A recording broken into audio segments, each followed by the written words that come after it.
तो दोस्तों कोफोज ने अपने क्वार्टर थ्री के नंबर को डिस्क्लोज कर दिया है। तो चलिए देखते हैं क्या है क्वार्टर थ्री के नंबर्स के अंदर। बहुत लेट कर दी कंपनी अपने रिजल्ट को आज पहली बार देते हुए। चलिए नंबर देख लेते हैं, लेकिन उससे पहले बता दूं कंपनी की ओर से 4 रुपये का डिविडेंड की अनाउंसमेंट की गई। रिकॉर्ड डेट कंपनी की ओर से 31 जनवरी का रखा गया है। तो याद रखिए 31 जनवरी रिकॉर्ड डेट है कंपनी के 4 रुपये डिविडेंड के लिए। तो देखिए पिछले क्वार्टर की बात करते हैं तो पिछले क्वार्टर में कंपनी 3,985 करोड़ का रेवेन्यू जनरेट की थी ऑपरेशन के थ्रू। पिछले साल 3,258 करोड़। अभी देखें तो बढ़ के 4,188 करोड़ आपको जाता हुआ देखने को मिला। तो साल दर साल जाते हैं तो साल दर साल कंपनी के रेवेन्यू के अंदर एक अच्छी खासी तेजी आपको देखने को मिल रही है। लोगों बोल सकते हैं आप 29% के आसपास का जंप है कंपनी के रेवेन्यू के अंदर साल दर साल। जबकि क्वार्टरली बेस पे जाते हैं तो क्वार्टरली बेस पे कंपनी के रेवेन्यू के अंदर एक हल्की सी तेजी आपको देखने को मिली। लगभग बोल सकते हैं 5% के आसपास का जंप आपको देखने को मिला है। तो कंपनी का रेवेन्यू देखें तो आपको साल दर साल क्वार्टर क्वार्टर बढ़ते हुए देखने को मिल रहा है। हालांकि मार्केट का अनुमान भी इतना ही था, क्योंकि मार्केट का जो अनुमान था वो था 4,196 करोड़ के आसपास। कंपनी सो गया 4,188 करोड़। तो टोटली इनलाइन कंपनी के रेवेन्यू आपको देखने को मिल रहा है। खर्चे की बात करते हैं तो देखिए पिछले क्वार्टर में कंपनी खर्चे 3,466 करोड़। पिछले साल 2,971 करोड़। जबकि अभी देखें तो बढ़ के 3,670 करोड़ आपको जाता हुआ देखने को मिला। तो खर्चे भी देखें तो खर्चे भी साल दर साल तो ठीक देखने को मिले, लेकिन क्वार्टरली देखते हैं तो थोड़ा ज़्यादा देखने को मिल रहा है। और मार्केट का अनुमान भी था कि ऐसा ही कुछ देखने को मिल सकता है। चलिए कंपनी का प्रॉफिट क्या है वो देखते हैं।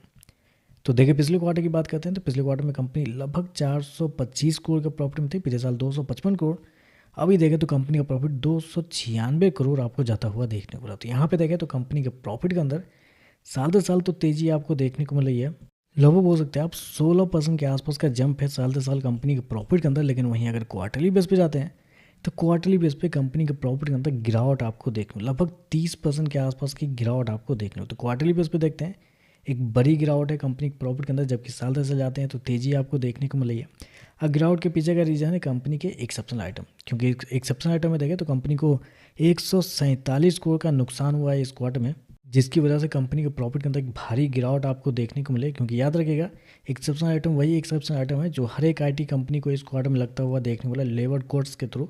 तो उसकी वजह से ही कंपनी के जो प्रॉफिट है गिरते हुए देखने को मिला है। कंपनी ने शो कितना किया है 296 करोड़ का प्रॉफिट इस क्वार्टर में।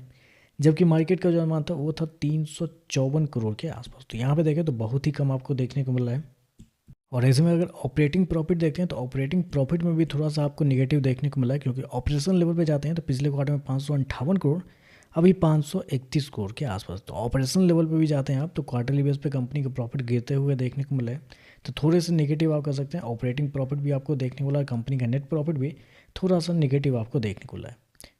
चलिए कंपनी के ईपीएस क्या निकलते हैं वो देखते हैं। तो देखिए पिछले क्वार्टर में कंपनी का ईपीएस 11 रुपये 21 पैसे। पिछले साल देखते हैं तो 6 रुपये 37 पैसे। अभी देखें तो 7 रुपये 45 पैसे आपको देखने को मिल रहा है।